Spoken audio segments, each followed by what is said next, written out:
Things are looking pretty gorgeous in our edible garden this morning, so I thought I'd take you for a bit of a walk around the garden. Our edible gardens are positioned at the front of the house, so it's really important for us that not only are they productive, but they also look really beautiful as well.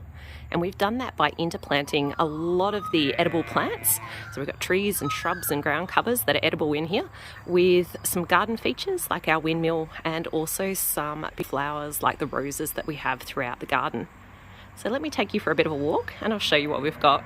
This spot here is right at the entry of the house, and it's where we park up the cars, so we wanted it to be a really pretty spot full of lots of beautiful flowers.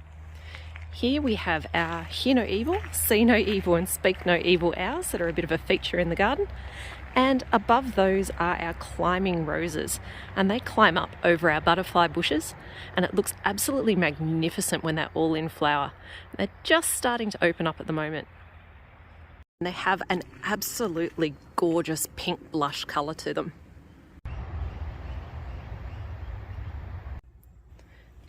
The geranium here is a really hardy plant and brings a nice pink colour into the garden.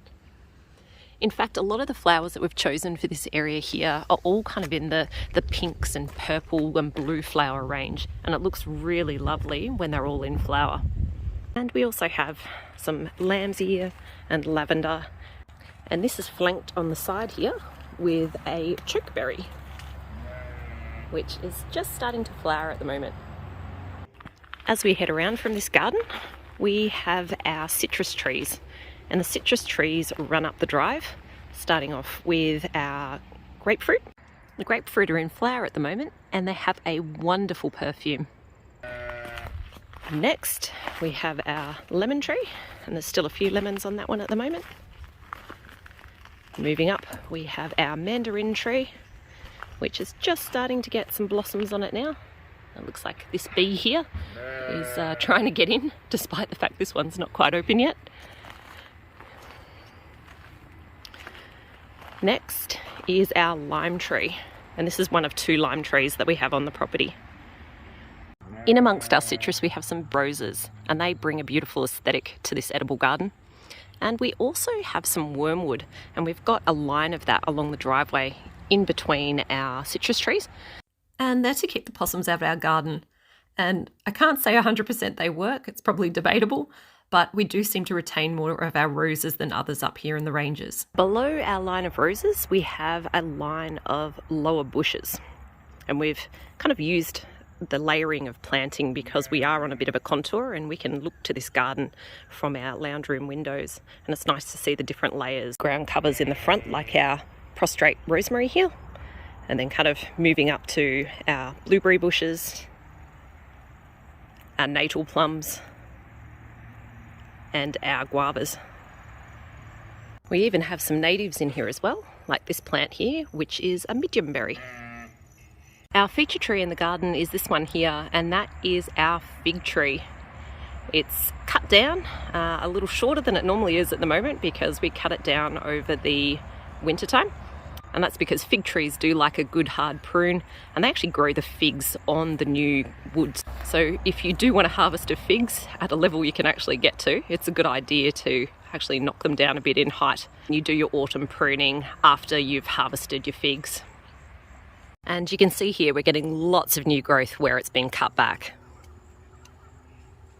Continuing to move through the garden, we have one of our pomegranate trees here. And this one is quite young, it's only a couple of years old, and I've popped it in this spot to try and fill a bit of a gap we had in the garden. Behind it we have one of our olive trees, and we've got a few of these on the property. And behind we've got a couple more of our beautiful roses. And some of these are looking pretty stunning at the moment.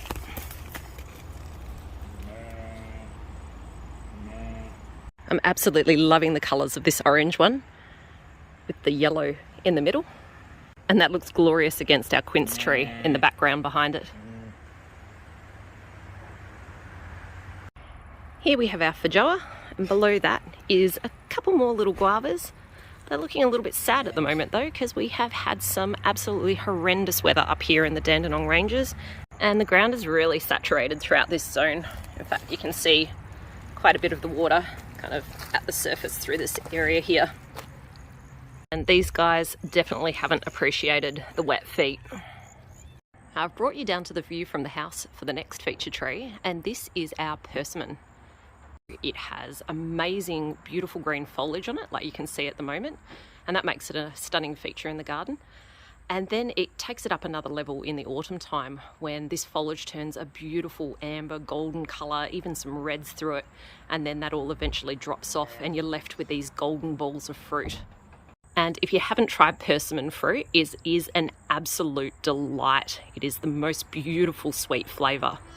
And this tree is so prolific. Makes it crazy to me that when you go to the shops when these things are in season, that you're paying $2 to $3 for just one single fruit. We get hundreds of fruit off this tree, so the investment of putting it in definitely returns itself in the beautiful aesthetic that this tree brings to your garden, as well as the fruit that it gives to your family. Moving past the persimmon tree, you'll really start to appreciate how wet it's been. The water is literally running out of the ground in this area here. And it is always a bit of a moist spot, but definitely not as bad as it is this season. And that's the reason we planted our elderflowers here. Moving through the elderflowers, we get to a little hidey hole that our kids absolutely love in this garden area. And that is their little pond. It's a bit of a tough spot for planting this one, and we have tried a few water plants. But because of the lay of the land through this area, it is extremely wet. So you can see this pond here is completely naturally filled just with groundwater at the moment and rainwater. But it dries out and it bakes really hard in the summertime. So the things that we've planted here in the past haven't actually survived. And I suspect a few of the plants we might have tried here also may have got trampled by some small feet playing around. And that's perfectly fine because it's good for the kids to love playing in the garden. And there's some evidence that they've been here now. The topmost layer of our edible garden is more fruit trees. So this one here is a cherry, followed by another cherry next to it.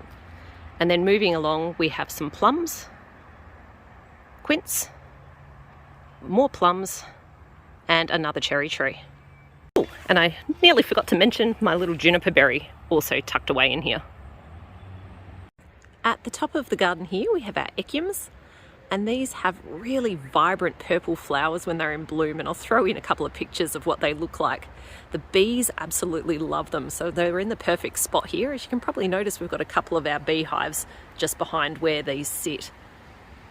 In the middle of these is another one of our persimmon trees, and the idea with this one is we're growing it up with the idea that the canopy kind of pops up over the top of these purple flowers beneath. It's just starting to get a bit of height on it now, so hopefully in years to come that will look magic. Now I've taken you around now because this is one of my favourite times in the garden at the moment, because it is just before we have to start netting everything. And unfortunately it never looks as beautiful when we've got a few nets on, but I do love getting a bit of a harvest off of our trees. And unfortunately the birds are absolutely relentless when it comes to competing for our fruit. This tree here that I've netted first this year is our cherry tree, and I have never had a cherry off of this tree after growing it for nearly 10 years now. So I'm really hoping that by popping the net on early this year, I'll actually get a taste. Here's an area under one of my other cherry trees that I showed you just before, and you can see there's cherries littered all over the ground underneath this one. And it doesn't matter if they were green or if they were just starting to blush red, they've just dropped them to the ground, and there's now nothing left on this tree. Thankfully, throughout the garden there's plenty of promise of fruit to come. Hopefully you enjoyed this wander around the garden today, and it may have given you some ideas on making your garden look both beautiful and productive. Catch you later.